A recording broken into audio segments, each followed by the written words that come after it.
This is a voice-only news update as I'm currently not at my home or studio and won't be for the next week or so. New history video this week as well. Welcome to another Game of Thrones news update where I take what I consider to be the most important Game of Thrones news and I share it with you. Super spoilers for Season 7, including some scene leaks, so if you're trying to stay spoiler-free, I would go now. Winner from last week's giveaway will be announced at the end of this video. As well, I will be doing a new gift card giveaway, not this news video, but the next one.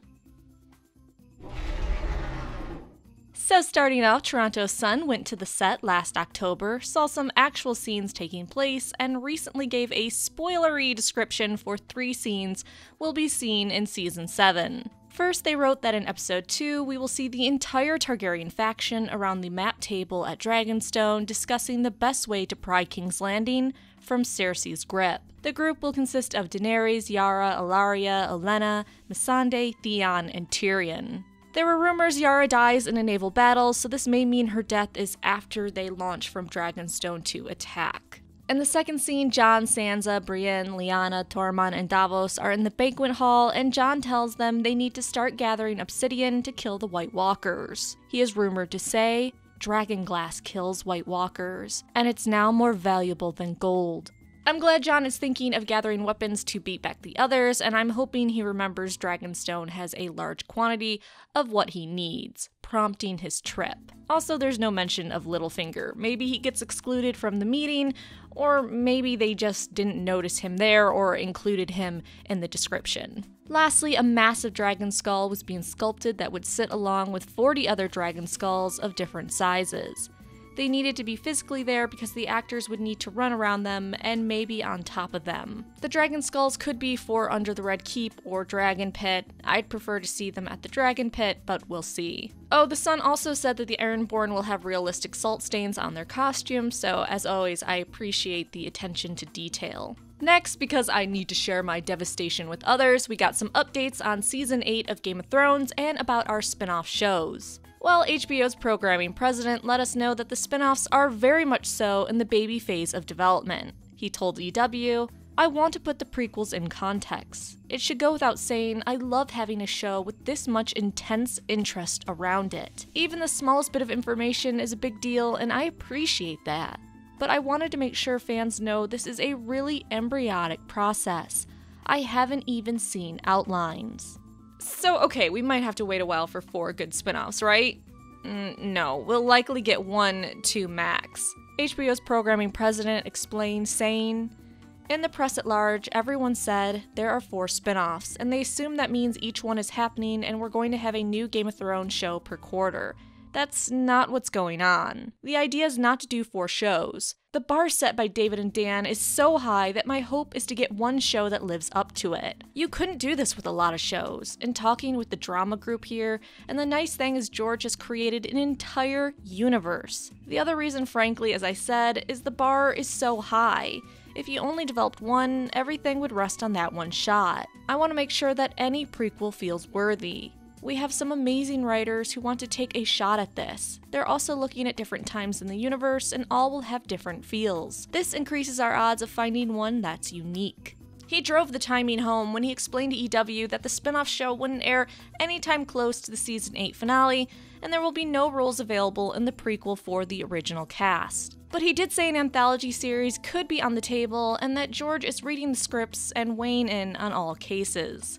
However, it recently came out that D&D don't even want their names on the prequel series. The programming president told EW, "In conversations with them, they feel if their name is on the prequels, even in a passive way, it conveys some sort of expectation or responsibility. They want to enjoy the show as fans and don't want to worry about the scripts or production issues. We were hoping to have their names on it out of respect for them, but we understand why they don't want that." Okay, one spinoff that is going to take a while and D&D want nothing to do with it. Fine, okay. Some people may be elated by that fact. Then it was implied that Season 8 might not be coming out until 2019. It's said that D&D will be working on Season 8 for the next year and a half, which by their math means the final season could air in late 2018 or in 2019. HBO reported, They have to write the episodes and figure out the production schedule. We'll have a better sense of that once they get further into the writing. I think it would be awesome for them to release the final season in winter 2018. You know, winter is here, they are fighting the eternal winter long night, why not? And they don't have to worry about competing with the normal fall shows. The normal fall shows would have to worry about them. There is some good news, however. The programming president said, "I don't want to oversell, but I can't imagine anybody being disappointed in this season. It's amazing." And I will say on that, while I am overjoyed by any season of Game of Thrones I get, I think you're underestimating the ability of people to find faults in everything. Alright, moving on, we have the official lengths of Season 7's episodes, and I want to go through each one real quick. Episode 1 will be 59 minutes. Episode 2 will be 59 minutes. Episode 3, 63 minutes. Episode 4, 50 minutes. Episode 5, 59 minutes. Episode 6, 71 minutes. And Episode 7, 81 minutes. So 2 hours less this season. So kinda like 8 episodes in 7. Kinda. Some new promotional pictures have been released. First, Jon looking somber as usual. Next, Cersei and Jaime in their map room. Cersei, of course, has her wine. I'm sure Jaime's trying to counsel her or warn her, and she's saying she's got this. Third and fourth are shots of Daenerys at Dragonstone. One is another shot of her touching the soil of her ancestors' home.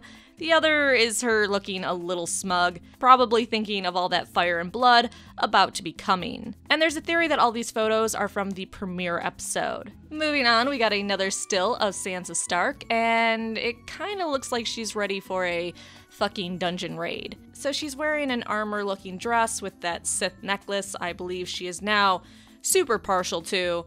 The 2 direwolves around her neck are pretty cool. I'm sad we don't see more of her embroidery skills on this dress though. Then after I wrote and recorded that part, a million more promotional photos were released, so I'll go over them briefly. Beric Dondarrion on a horse traveling with the company. They look pretty far, I'm guessing finally in the north where he's going to super die. For the millionth time, but this time for realsies. Beric and the Hound next to each other. Beric looks happy and joking, and Sandor looks annoyed. Sam at the Citadel reading and taking notes. Looks like he's maybe looking over at Gilly, who in another shot we see is reading or still learning to read, but we've seen that shot before, just at a different angle. Sam covered in blood, organs are being weighed behind him, just normal Maester studies. More Sam at the Citadel studying, probably wants to get back to studying about the others, and the Maesters aren't too pleased about that. Unless a certain Maester is there. We see Bran in his sled getting closer to the wall. He probably has the weight of the world on him right now as he contemplates what to do with what he's seen and the powers he now has. Podrick at Winterfell looking concerned. The little bear hopefully giving another rousing speech at Winterfell, maybe supporting their king going south, though we know what happened to the last king in the north in the south. Jon addressing his bannermen, perhaps announcing they need more obsidian and he knows where to get it. Dragonstone. There's another image of Jon, Sansa, and Davos addressing the bannermen. Sansa has her Dungeons & Dragons outfit on for role-playing later. Tormund in Winterfell's courtyard, perhaps looking at the love of his life. Jaime looking not amused as he talks with Cersei in the map room. And then Dany walking through the halls of Dragonstone. They also released some other images as well, but they were all photos we've seen before, but from different angles, nothing really new. What is new is an interview with Jaime's actor, who said he had 2 perfect deaths for Jaime. One I've mentioned before, being killed by dragonfire, but his other perfect ending would be for Jaime to die of old age while professing his eternal love for Brienne. My heart would melt if that were to happen, but this is Game of Thrones, so I don't let myself hope for such things. Jaime's actor also expressed he's never viewed his character as a villain, but having more of an ambiguous sense of morality. On pushing Bran out the window, he explained, "You wouldn't let a stranger's child into your already filled to capacity lifeboat and endanger your children." I mean, I guess. Goddamn. Although on the topic of Brienne and love, Brienne's actress seemed confused about the Tormund-Brienne shipping. She said in an interview, "It was a bit more than expected, actually, and Christopher, I could tell he was delighted.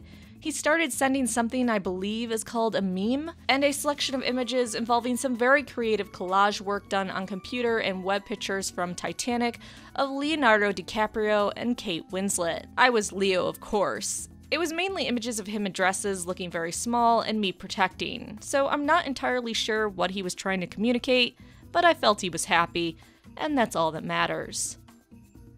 I think he was trying to communicate how funny he found the situation. Just throwing that out there. HBO also has been releasing some videos, like location videos, costume videos. I'll post those in the video description if you want to check those out, but I won't be going over those in this video. In George R. Martin stalking news, George said no more sample chapters as he needs to leave some for the books. So, let that wash over you. Alright, giveaway winner from last news video's giveaway, where I asked you to tell me what modern convenience the characters would most benefit from, was Kirsten, who said, if Westeros had DNA testing, the series would have been over in a single book. Hilariously true. Message me for your gift card, and as I said in the beginning of the video, I will do another gift card giveaway in my next news video, not this one.